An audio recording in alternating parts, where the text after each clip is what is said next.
good morning, good afternoon, good night, whenever you're watching this video. Welcome to day 19.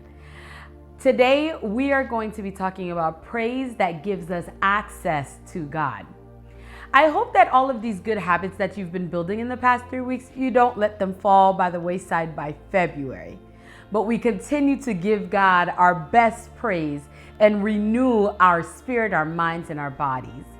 In Genesis 33:22-24, it says, "That night Jacob got up, took his 2 wives, his 2 female servants, his 11 sons, and crossed the ford of Jabbok.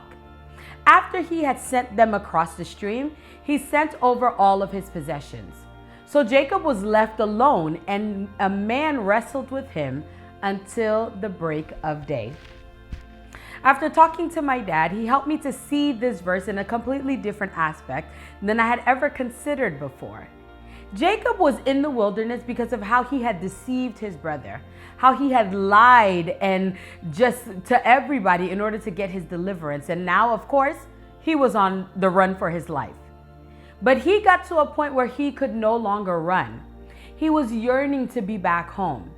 The night before Jacob was to meet his brother for the big face-to-face meeting, he went up to a remote place called Peniel. All by himself, he began to pray and praise God. And he was so deep into his time with God that God left his throne to come see what was going on. And that's when we see God and Jacob begin to wrestle.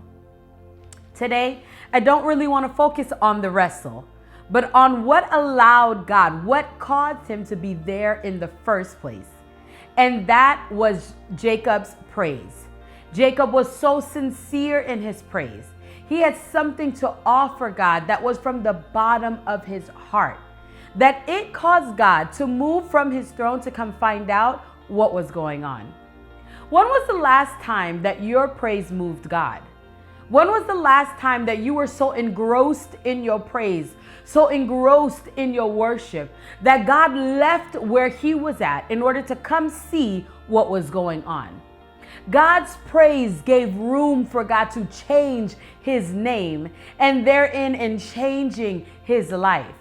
His praise opened a door for him to become the father of Israel. His praise gave him access to be able to say, "God, since you're here, since you have stepped down off your throne, since you want to see what's going on, I'm not letting you go until you bless me." How would he have ever been able to wrestle with God had God not left where he was at and moved into his presence? Today, I want you to praise God so hard, so sincere, so worthy of who he is, that he moves from where he's at to come see what you're doing. This week is all about the praise, and this week is over.